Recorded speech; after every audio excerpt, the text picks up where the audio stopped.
construisait des bonhommes de neige et glissait sur la pente de la colline.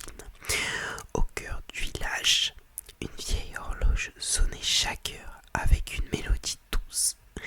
C'était ici que vivait Elisa, une petite fille curieuse et rêveuse. Elle avait un souhait secret, voir le Père Noël en personne. Depuis qu'elle était en âge de comprendre les histoires racontées par sa grand-mère, Elisa croyait que Noël était plus qu'un jour de fête. C'était un moment où les miracles pouvaient vraiment se produire. Le 24 décembre, après le dîner familial, Elisa se glissa discrètement hors de chez elle avec une lanterne à la main. Elle voulait atteindre la forêt de sapins étoilés, un lieu dont sa grand-mère parlait souvent comme étant magique la nuit de Noël. En chemin, la neige tombait doucement, étouffant les bruits et illuminant les environs d'une lueur douce. Lorsqu'elle arriva à la lisière de la forêt, elle aperçut un renard blanc qui la fixait calmement. Curieuse, Elisa le suivit, convaincue qu'il savait où elle devait aller. Le renard l'emmena jusqu'à une clairière où un immense sapin se dressait, ses branches chargées de lumière naturelle. C'était comme si les étoiles s'étaient posées dessus. Au pied du sapin se tenait un traîneau étincelant et un vieil homme à la barbe blanche. Ses yeux pétillaient d'une malice bienveillante.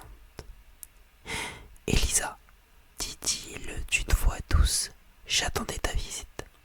Elisa resta bouche bée. C'était lui, le Père Noël. Mais comment savait-il son nom? Tu as toujours cru en la magie de Noël et cela t'a amené ici. Mais ce n'est pas seulement la magie qui compte, c'est aussi ce que tu choisis de faire avec. Il tendit à Elisa un petit sac rempli de poussière dorée.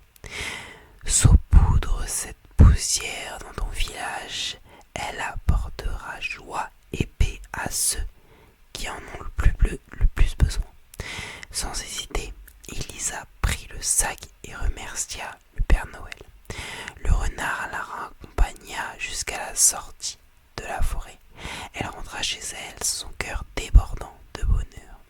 Le lendemain matin, alors que le village s'éveillait, Elisa saupoudra discrètement la poussière dorée sur les chemins enneigés.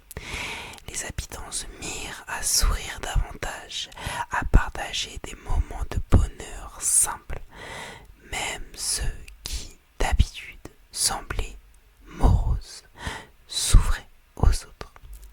La magie de Noël, guidée par Elisa, avait transformé le village.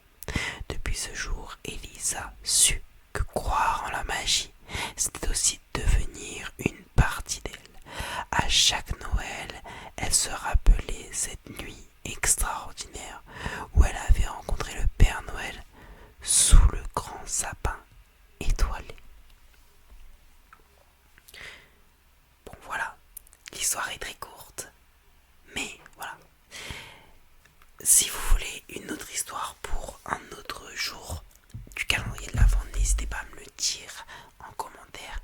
Je rechercherai une histoire un peu plus longue cette fois-ci et pourquoi pas vous la lire en vidéo, ça peut être pas mal pour vous.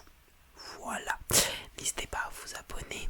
Avant ça, avant qu'on se quitte, on va, là ce que j'allais oublier, ouvrir comme d'habitude le petit calendrier de l'Avent. Donc ici nous sommes le 6, on est bientôt le 7, donc vraiment faut vraiment que voilà, bref.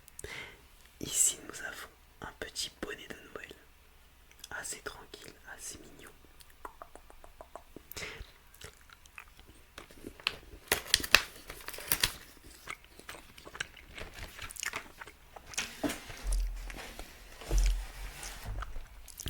Toujours le chocolat pétrolier.